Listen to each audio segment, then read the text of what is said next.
We're going to move on to our on-farm innovations in action panel. I'm going to ask our panelists to come up and join me here on our stage. Our panelists are Charlotte, Ben, and Jordan. And while they're coming up, I'm going to read the bios for them because these are some pretty innovative, exciting producers I'm thrilled to be able to have here on the panel today.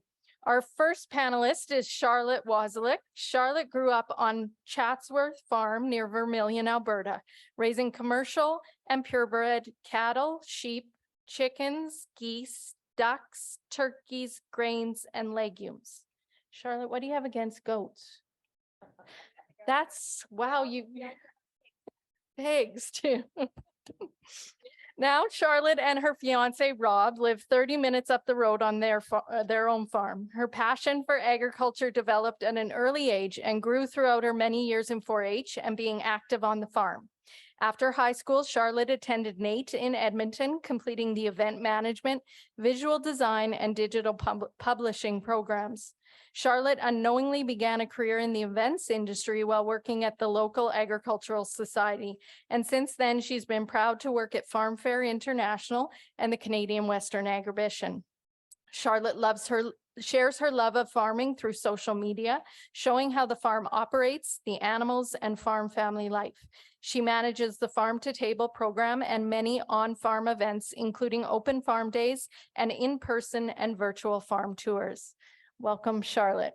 Ben Campbell. Ben and Steph Campbell own and operate Telehuan Ranch. I knew I wouldn't do it on my own, near Black Diamond, Alberta, along with their 3 boys and the youngest producers in the room today, I'm convinced.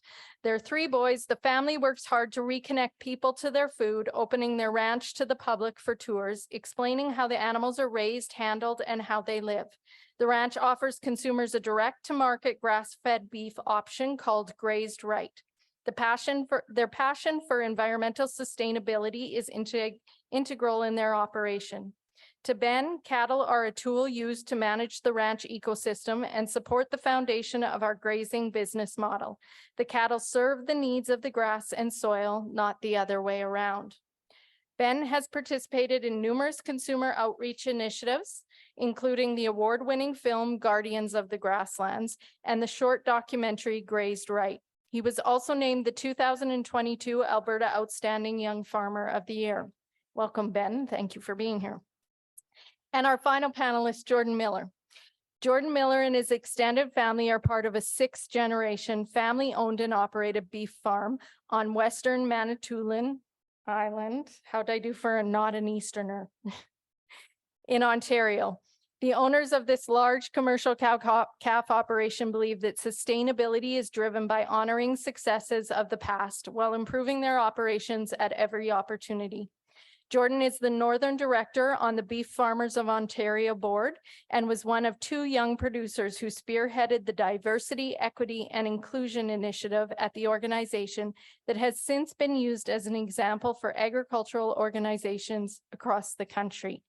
Please join me in welcoming our 3 panelists today. Is this on there? So we're going to start off. Each of the panelists are going to give us an overview of their operations, and we'll get Charlotte to kick us off. Real treat to be here. As Sandy introduced, you got a good overview of our farm, but I'll go into it just a little bit more. Our farm is located 4 hours north. I usually say east of Edmonton, but now I'm in Calgary, so we're 4 hours north of Calgary, near Vermilion. And our farm, Chatsworth Farm, was started in 1994 by my dad, soon after followed by my mom, and they started with cattle and they had some poultry. And I think our relationship with farm to table is one that many farms have. You often are selling your beef, a lot of times your eggs to local customers, you're selling them to your families and your friends. So farm to table is a part of many of our farms, but a lot of times it's not formalized, it's not cut and dried, and you have everything in a nice little box, and it's just something you do on the side. And I could say that I think farm to table was in me from the very beginning, because my mom was delivering eggs to Vermilion when she went into labor with me. So I come by it very honestly. So some of the farm to table programs that we do on our farm, and that's your direct to consumer. That really started in 2020. As a lot of things did, many things changed for our farm. We were selling that half beef, whole beef, quarter, lots of eggs to Vermilion fairly regularly, eggs every Friday. And we were selling our eggs to Vermilion every Friday, and then that beef just very periodically. But that all changed in 2020. And so at that point, we had an overwhelming demand for beef because of course you couldn't get it in stores and people were looking to fill their freezers. And so I took our website that we built back in 2017. It looks drastically different now. Everything, we have a whole list of all the cuts, and if you're wanting to order a whole beef or a half or a whole lamb, everything is nicely listed there, and it has grown and developed over time. But in 2020 I took some real time and made it much more consumer friendly. But back before in 2017 and up until probably 2019, it was very basic because we weren't getting a lot of orders at that time. And so here I love to take pictures. Photography is a huge component for us when we're marketing all of our, I like to call them ingredients, not products. Product sounds very cold, very sterile.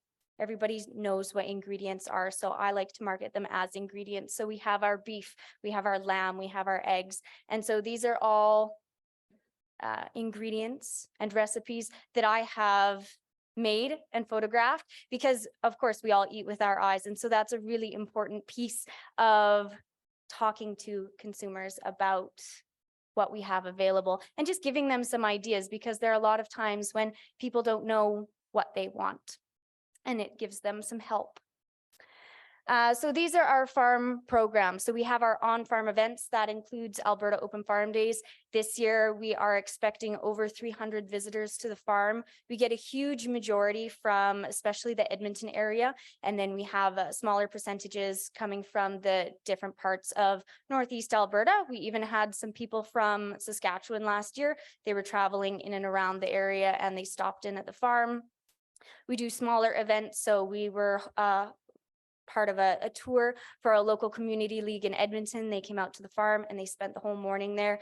They toured all of the animals, and then we provided them with a lunch. So we used all of our ingredients from the farm. They had a brisket and everyone probably didn't want to go home, but it was a kind of a rainy, cold day. So they were happy to get on the warm bus. But other than that, they had a fantastic time. We have our community partnerships. So that looks like working with the community gardens in Vermilion. We put out our big mineral tubs, those nice orange mineral tubs that we all have an excess of.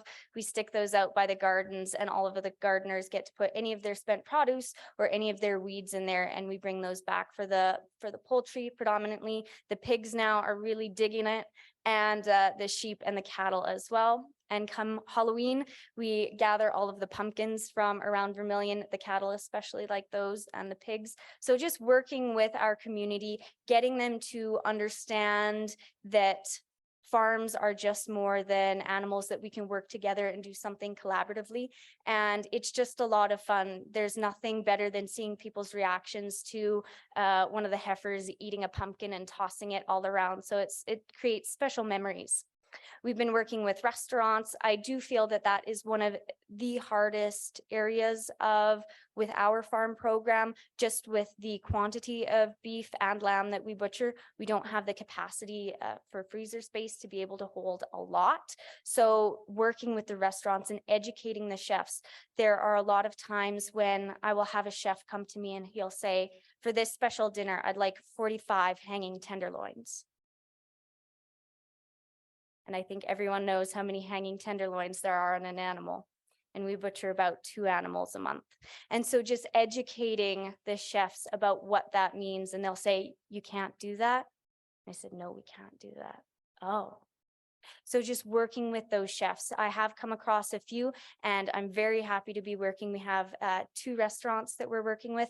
Cafe Bicyclette in Edmonton, the chef there is wonderful, and he loves to use the cuts that we have a lot of: brisket, ground beef, beef shanks, as well as Pipi Chou in Edmonton. They're an Indigenous restaurant, and they like to use things like beef heart. So expanding on just your typical classical cuts, as fabulous as our strip loin steaks are, there are only so many. We've worked with cooking classes. There are a couple in Edmonton as well. And then working on industry articles. We just had one come out in the Alberta sheep producers, on the lamb producers. So talking about farm to table lamb at one of the farm to table dinners that we had at the Old Red Barn in Edmonton last year. And then probably one of the things that really kicked off our community outreach, or our farm to table outreach, was our virtual and in-person tours. And it really started with the virtual component. We started in 2020, and it was during calving season, and all of the kids were at home, including a lot of our friends and family. And we wanted to be able to share with them the joy that is calving season on the farm. And so I got inspiration from the Cincinnati Zoo. They were doing zoo safaris at home. And so I thought, why can't I do that with our farm? And so that's what I started. We didn't have as many species as the zoo does, but we certainly have a lot of animals, and they're always doing something fantastic. And just bringing people into the farm, getting them to ask questions, and understanding what we do on the farm, and the process that we go through with all of the animals. So showing them that birth to plate.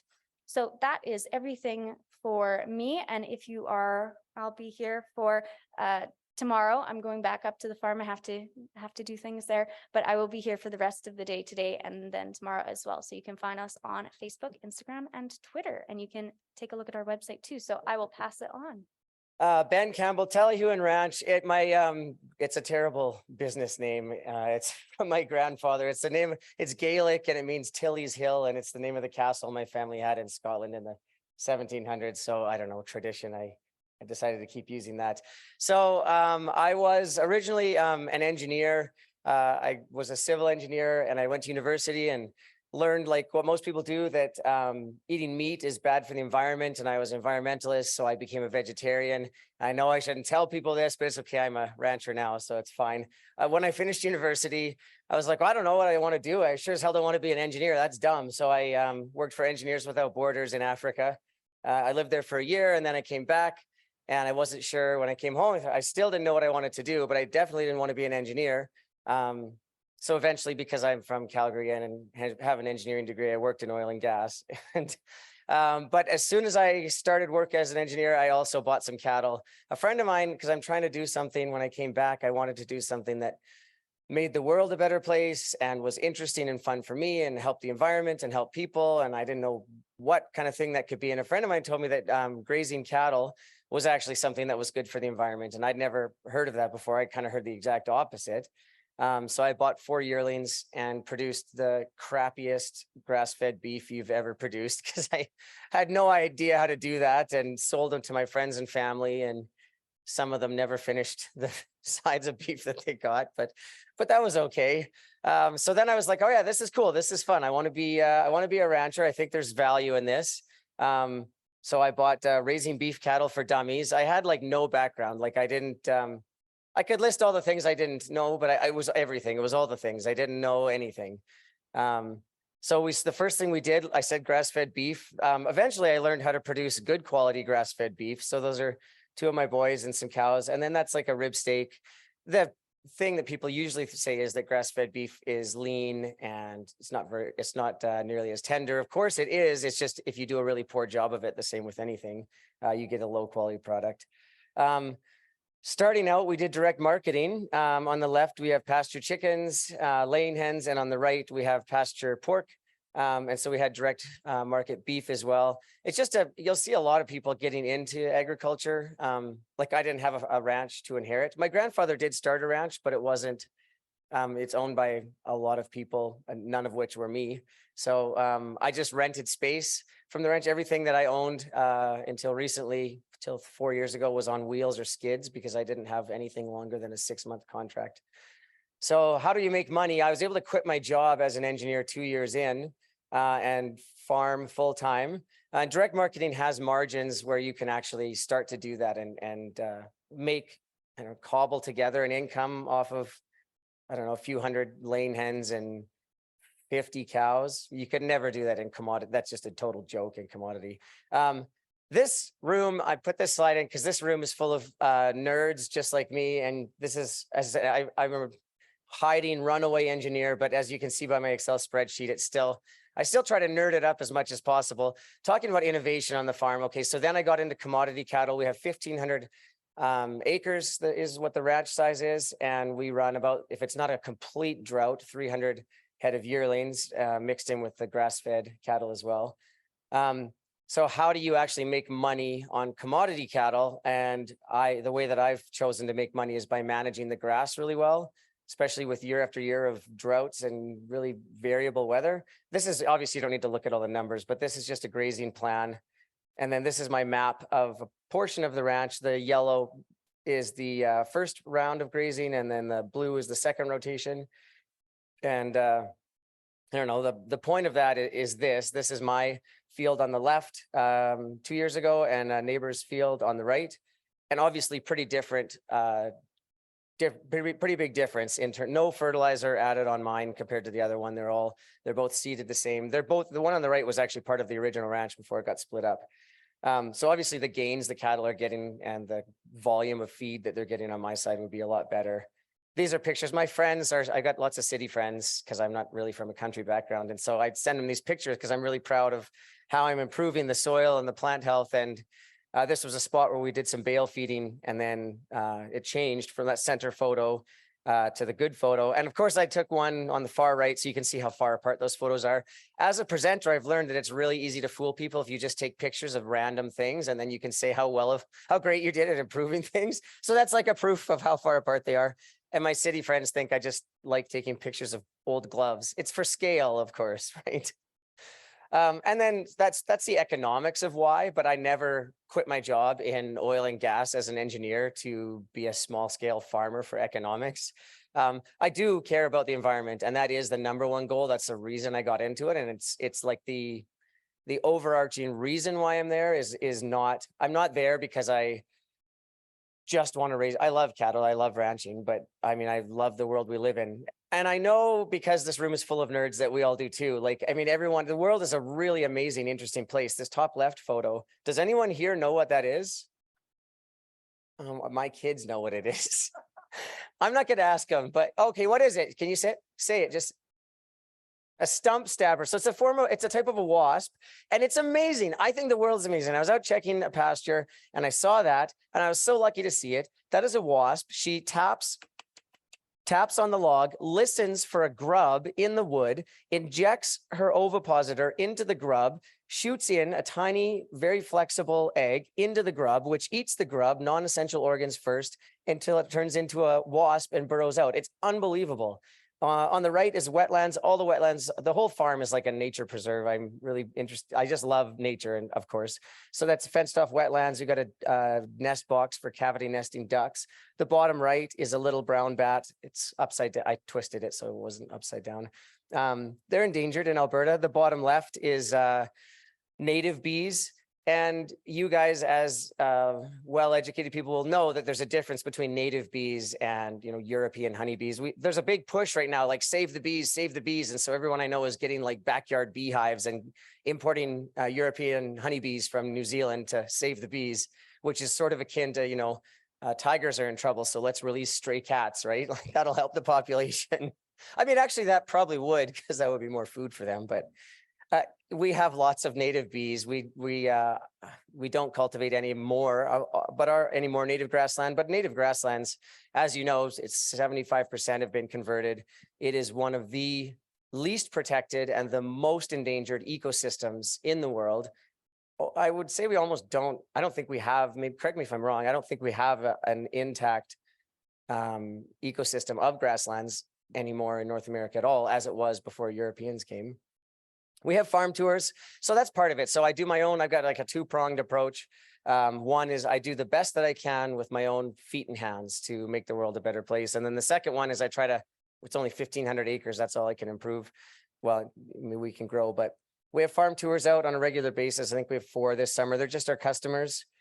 And then I do lots of outreach with other people, that researchers, PhD students from France. Now I forgot the name of, there was a conference in Olds for high school students, speaking on the behalf of CCAA to politicians, school tours on a regular basis. I've got my friend Jeffrey Fitzpatrick Stilwell, who you probably know. He comes out lots. He was out last summer with a group of people from Cargill, just teaching about what it's like, actual boots on the ground for ranchers. Then immediately we've had 4 documentaries filmed in the past 3 years. One was the top left for the UK. The top right was it's like a national Canadian one, and the bottom right is just a full length one on our farm. And then Guardians of the Grassland, which I recommend.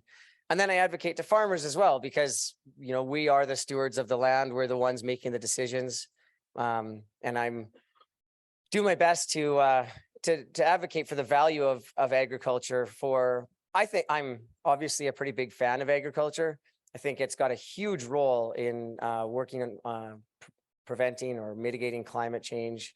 I think agriculture is incredibly important for city people to reconnect. That's why we have tours. And a lot of people, like, we sell grass-fed beef. I think half our customers call it grain-fed beef. They don't care. They're buying beef from Farmer Ben, and they're just interested in a connection with the land and with their food. And I think that is so valuable. As producers, we are unbelievably lucky that people care about that. And sometimes I think it's easy to get offended or angry when they have opinions, but it's actually a huge blessing that they care about what we do, because that means we can do value-added things and they're willing to pay for them. I'm totally really willing to listen, asking about antibiotics. Of course, we use antibiotics on animals that require antibiotics.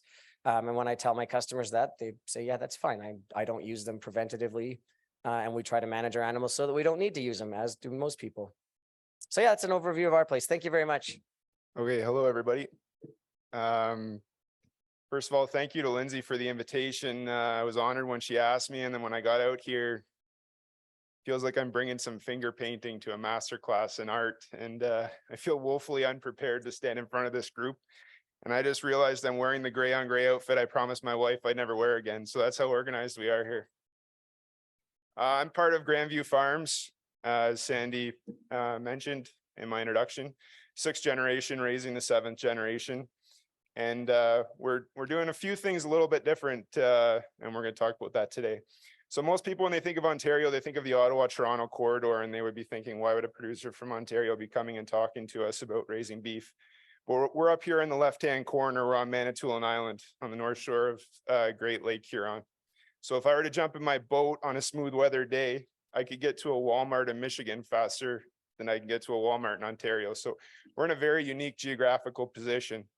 And specifically to our ranch, we're on a smaller island called Barry Island. It's an 18,000 acre island, and we farm the northeast third of the island. We encompass about 6,000 acres on our ranch. Life on Manitoulin's a little bit different. So this is the only bridge onto the island. It's a single lane swing bridge. It swings every hour on the hour all summer. And my boys get a big kick out of taking our little fishing boat and waiting for it to swing and go through as if we need the headspace. So I thought I'd include that video. But all this is to say is, you're wondering if I'm working for Tourism Manitoulin or if I'm here to talk about beef. It's because it's specific to our customer base that we deal with. We just got our first Tim Hortons on Manitoulin last year, but we're 2.5, 3 hour drive from a Walmart or Costco. We're an hour and a half from a Canadian Tire. We have very small grocery stores, and so our clientele is very unique. So I got tired of answering the phone call and people asking for beef and saying no. So a few years ago, we started a simple Instagram page. I came up with a really cool logo. It was an iconic picture of my great grandfather, and the previous 2 generations before me both said no, he would roll over in his grave if his face was the logo. So we picked a picture of a cow instead and we rolled with it. We started an Instagram feed, and it's still quite small, less than 600 followers, but those followers are extremely intentional. And through Instagram, I can market without any cost. We haven't paid for advertising yet. and I'm constantly sold out. So we're booking large orders 3 to 4 months in advance. My wife edits all the pictures and maintains picture credibility. So out of every 15 pictures I send her, only one makes the feed of the Instagram page because it has to have a certain look. It's a balance of recipes, nice farm pictures without too much fancy equipment. Our consumers don't want to see fancy equipment. And then our environmental impact as well. So the picture on the right of the bird, that's a kestrel. We have a relative who is a bird enthusiast and he bans kestrels, and he's got a big project going on at our farm. Consumers love to talk about that kind of thing. And then it's always the dynamic of how do you advertise, how do you connect with the consumer best without, overexposing your kids and using them as leverage to increase sales. I think we've all kind of, anyone who's on social media has kind of felt that push and pull. So what I do is I use my grandfather instead. So he's 88 and he's in the middle of this picture. And I took this picture on his birthday when he was standing there telling us how to rebuild this corral. He still works every day, and every picture I post of him gets instant traction. People love talking about granddad. He still works every day and he's too bossy. And then through COVID, Instagram was doing well, but I decided to make the jump into a Shopify website. The Shopify platform is extremely intuitive. It's expensive. We signed a 3-year contract, or we signed up for a 3-year trial. And it's for someone who's not so tech savvy like myself, it's been an excellent way to approach the customer, to have our inventory listed. Although in a time of year like this time of year when I'm haying like crazy, the inventory list on the website is outdated. It can be a real push-pull balance. I usually say that direct to consumer doesn't cost me a whole lot of time because I'm a millennial, so I spend more time looking at my phone than I should, and I can do it all from the cab of a tractor. I can talk to consumers on my Bluetooth headset. I can be calling the butcher while I'm cutting hay, and it's not costing me too much, but the website has been a process. My sister, who works in software development, is constantly pulling her hair out at the potential of our website, which isn't being utilized. So constant updates of your blog, things to drive traffic to the website that we still have to work towards getting there. We are just a small team. There's 4 of us on the farm. We're managing a decent sized herd, and I'm managing 3 crazy boys. So the website is what it is. But what the Shopify platform brought with it, which was completely unexpected, is a customer database. Anyone who ever purchases anything from us, I have their records of every purchase they've ever made. I have their contact information, as well as the efficient inventory management, and then just a quick place to go to send people to get information about our farm. And if you have a couple nice pictures and you can string a few words together, people really like to see a website. It adds legitimacy to the business. One of the first questions I always get about accessing our beef is what storefronts we're available in. And my answer always has to be, we aren't. We sell everything direct. We're working with 4 restaurants. So we're just talking about that. 4 restaurants on the island where I'm training the chefs to do a dynamic menu where they purchase a whole animal at a time, take all the offals they can get, everything from kidney lard to soup bones, and working through their menu. If they want to truly promote sustainable consumption of beef, then I'm teaching them this is what we have to do. So the chefs are, instead of buying, instead of putting in an order for 50 sirloin steaks, they'll be ordering the full prime rib intact and then cutting them as they go. And so portion control is in their hands. And then the struggle for them at that point in time is I have to charge them by the hang weight. So they're constantly having to do mental math and mental conversions. But that's just a little bit about my farm and what we're doing, and hopefully why I'm on the stage. Thank you. Thank you, Jordan. Well, as you guys can see, we've got 3 excellent young producers here with diverse, unique ideas and unique operations. And so we're going to open it up to some questions. And I really know you guys are sick of listening to me, so I want to hear some questions. I will get us kicked off, but then looking to the audience for taking the opportunity to learn from these really progressive producers. So the first thing I want to ask, and I think I'll start with Ben, and then the rest of you can chime in as you like, but Don talked to us about open social innovation and learning from others outside of agriculture and kind of innovative practices that you utilize. Clearly, you're all utilizing a lot of innovation and unique ideas, but what are some of the innovative practices or programs that you've implemented on your farm, or that you would point to as something you learned from outside of agriculture, brought to your operation from outside of agriculture? Ben, I'll start with you. That's a tough question. I don't know, brought from outside, because I came from outside of agriculture. So like everything in agriculture was completely innovative and new to me. I think I forgot to say that we're 30 minutes outside of Calgary, just in the foothills southwest of here. So we're really close to a huge city. So I think something innovative that we try to do is have people actually physically come to the ranch pretty often. And then we're also, because we're close to a major city, when media wants to come see a place or Cargill executives are flying in somewhere, they can add us to their stop.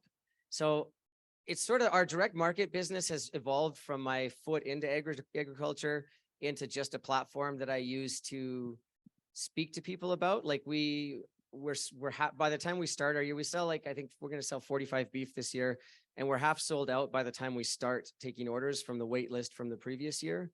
So it's just it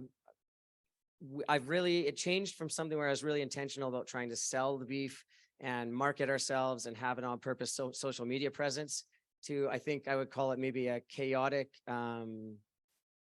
genuine personality, which is what I think people want to connect with, so I don't really have a plan. I often forget to mention my own business name. The farm tours are not for customers. Nobody has to pay. We don't advertise anything. And I think people really connect to that. So that's maybe something innovative, is just having that real authenticity. It's something I think that attracts people to farmers. And I just I think that's maybe something I brought outside of that, is trying to not bring an organized strategic plan, but to be really authentic and let that speak for our business and for what our message is. Jordan, innovative practice. Oh, I thought we were. No, I like keeping you on your toes, Jordan. Good question. Well, being from Manitoulin, and I'll keep talking about Manitoulins. Hopefully they'll pay me someday to being from Manitoulin. On our ranch, our area was established in the 1880s, and we were just talking about this at lunch. At that point in time, the settlements were still 100 acre lots and sustenance farming. Then through industrialization, the mines in Sudbury and a huge paper mill nearby, there was a mass immigration of the workforce through the 40s and 50s, and we got left behind to farm about 30 farmsteads because we were the only stubborn ones who never left. So what ended up happening was, you get this, what we have seen personally on our farm is the further and further separation of folks from the farm. It used to be the majority of Canadians had a grandparent. They would go and visit and see the farm when they're kids.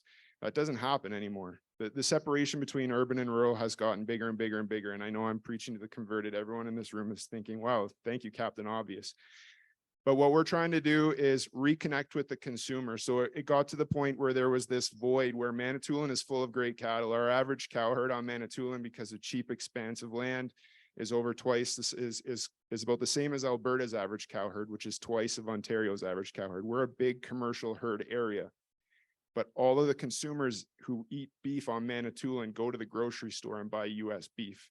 There's a great collapse of the local food movement and understanding where food comes from. So what I'm finding more and more to be innovative, all you have to do is be folksy and never say no. And what we do is we just work with the consumer to hit their needs. If they have to wait, if they have to pay more, so be it. We're going to hit their needs. We don't want them to go to the Value Mart and buy imported beef. There's nothing wrong with imported beef, but we've got really good beef close to home. They can buy from us at pretty competitive price points. And they're not coming to us and asking about grass-fed or organic or non-GMO, although I have been getting more questions about mRNA injections in cattle, which is an interesting topic of discussion.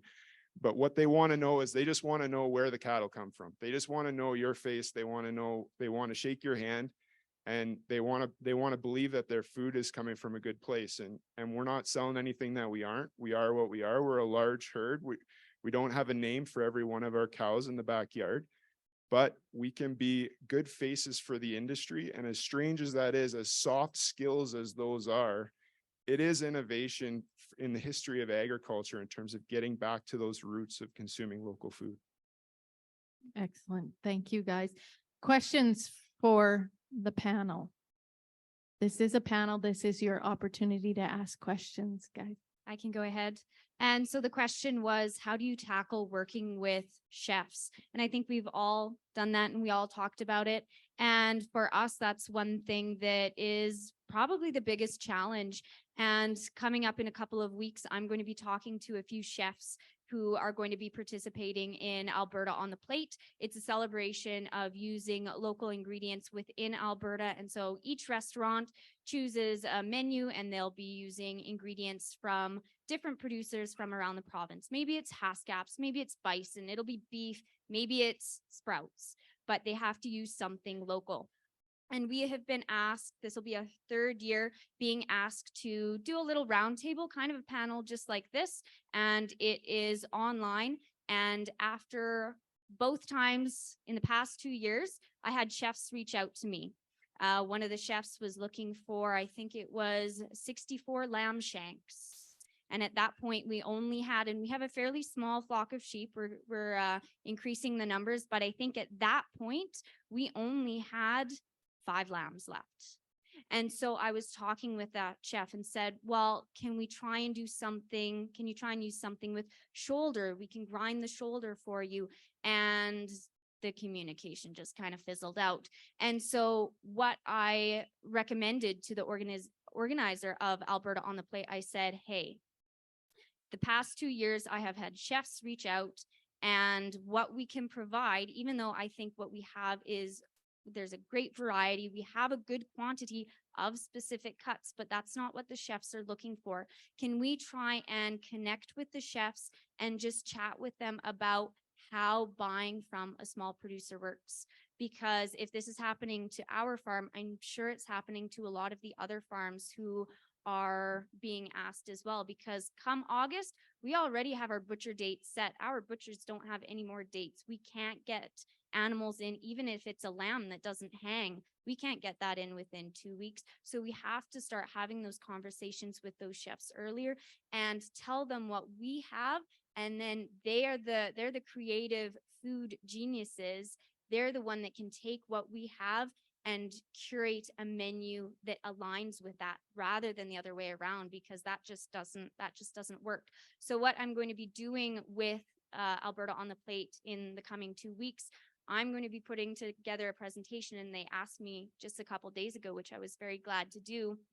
I'm going to be talking with the chefs on how to work with producers. And so I think that's a great first start, because it's really frustrating. And especially when you do have chefs, and there are many wonderful chefs out there who do understand the carcass, but there are also a lot of chefs who don't.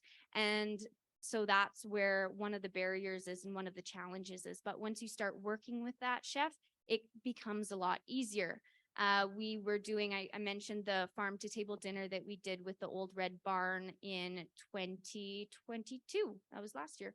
The chef was doing a lamb dinner. It was the first time they had done lamb as the protein, and ticket sales took a little bit longer, because if you're from another country other than Canada or the US, lamb is huge. Lamb isn't as big here, especially in Alberta. So it's a little bit of a harder sell. And the chef wanted to do a great menu around lamb, and he wanted to do a lot with ground lamb. And when we're looking at our lambs, even though we sell them as the correct term is hogget, and that's for a lamb that's between 1 and 2 years of age, and that's what we like to sell because we have a bit more cuts to work with. By the time you've cut the shanks and the leg and the shoulder, you only have about 4 to 5 pounds of ground lamb that you get from the trim. And so I told him that, and he said, oh, that's not going to work. And I said, but we can grind the shoulder.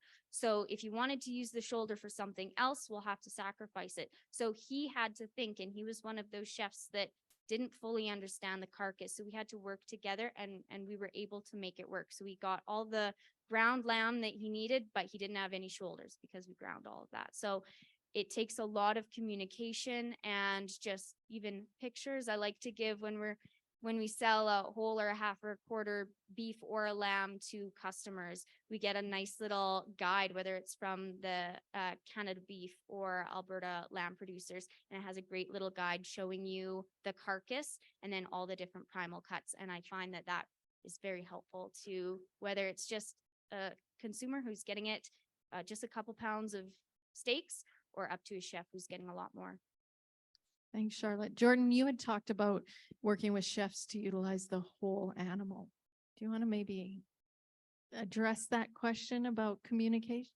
Yeah, just to repeat that again, the Canada beef resources are fantastic. That's my first plug. At being on the board of the Beef Farmers of Ontario, I've been extremely impressed with the work of Canada Beef, and their free online resources are fantastic. So that's a good place to send chefs to begin with. The second thing is because we're in a heavily touristy area on Manitoulin, we're all familiar with Manitoulin now, so I'll just start calling it the Toulon because that's what we call it at home. So we're on the Toulon and we're servicing a high-end tourist consumer for about 3 months of the year. That's our clientele, right? They want to come and they want to eat something from the Toulon, and they want it to be local, and they want to know that where the farm is and where the food came from. And so it's pinched the chefs at the nicer restaurants to put in that extra work. And these restaurants are smaller and chef owned and operated, so the chefs have more autonomy. And that's a big part of it too. When a chef is reporting to the owner of a restaurant and they have fiscal responsibilities to hit, it's an added element that they have to consider. We have a little bit more flexibility there. So that's a difficult answer because not everyone here can live in the Toulon to deal with that issue. But that's how we've made it work. And a lot of it's just dialogue and understanding. And if I put through an OTM cow, because we do have one of the 4 restaurants is just a food truck that deals with ground beef and hamburger patties. That's all we sell them. So they do with 3 to 5 OTM cows a year, depending on what they need. And I put through an OTM cow, and on spec, I just said, I asked the butcher if we could take inch thick ribeyes, strip loins, and tenderloin fillets out of it just to try. I mean, the cow is 8 years old. So from my standards, I normally wouldn't have done that, but it was a bit of an experiment. I took it to a high-end chef on the island, and he couldn't get over the flavor profile. And as long as it's prepared properly to gain the tenderness from it, it was well fed, very well fed. Hereford genetics, which most of our herd doesn't have, so we have to change some things. The steaks were fantastic and extremely popular. And so through that, then the last 3 OTM cows, I've boxed up all those steaks. So usually if a restaurant says, I just want these 3 steaks, I'll say no way. But for this chef, we have a bit of an arrangement going. And if he's going to take those OTM steaks, and I charge him a little bit less than regular pricing, obviously, but still a very good premium to gain some more value out of that carcass, it's worked really well. So every chef's going to be a different relationship, and we just try to work with them as best you can and never say no. Excellent. Thank you, guys. A question out there? You slaughtered the animal at home?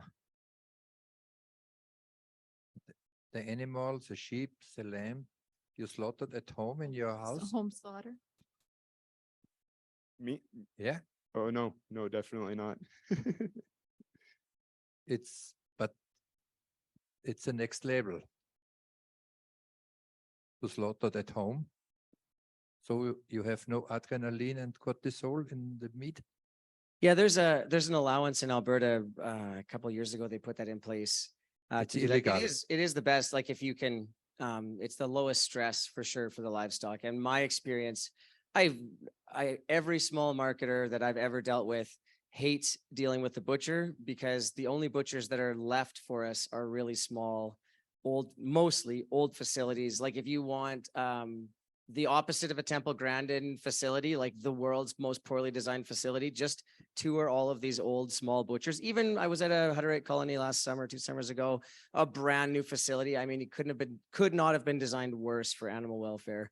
So when I process my cattle, I stay there the entire day and feed all my cattle into the kill box myself so that they're calm, because I also don't want random butchers just prodding all my animals.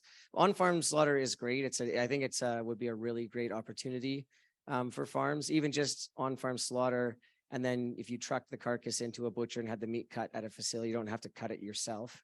I think that's a great stepping stone away from some of the stuff that we're doing. Also, with most small producers, we're all trying to produce like a really high quality product. And if it costs 3% more to do an excellent job versus 3% less for a poor quality job, we'd all pay that. But the butchers that we're dealing with is they make dollars per pound of meat that crosses their table. And so you say, hey, I'd like, on the last one, you kind of cut the meat a little bit. We're not doing it that way. Like you want 1 pound packages of ground beef and they're 1.2 pounds. And we're not going to weigh every single package. So a lot of people, their goal is to just actually build their own processing facilities. Quickly on the dealing with, I want to answer something on the dealing with chefs.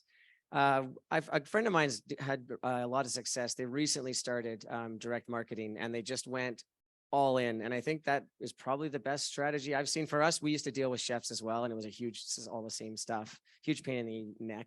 And these guys just went all in. And there's a scale where it makes sense. And you can just sell 50 tenderloins and you just price them accordingly. And then you can offload the rest of whatever you have. And it's a moving product thing. And there's all sorts of trendy restaurants that their edge is by selling some random thing that another restaurant doesn't sell. So these guys have been really successful doing that. I found like there's an in-between ground, really small, very successful, low overhead. Really big, you own your own reefer truck, you're driving that thing 5 days a week, really profitable. Middle ground, you own a reefer truck and you drive it 2 times a month, dead. So that's my perspective on the restaurant thing. Thank you. I think we have time for one more question if someone has a question.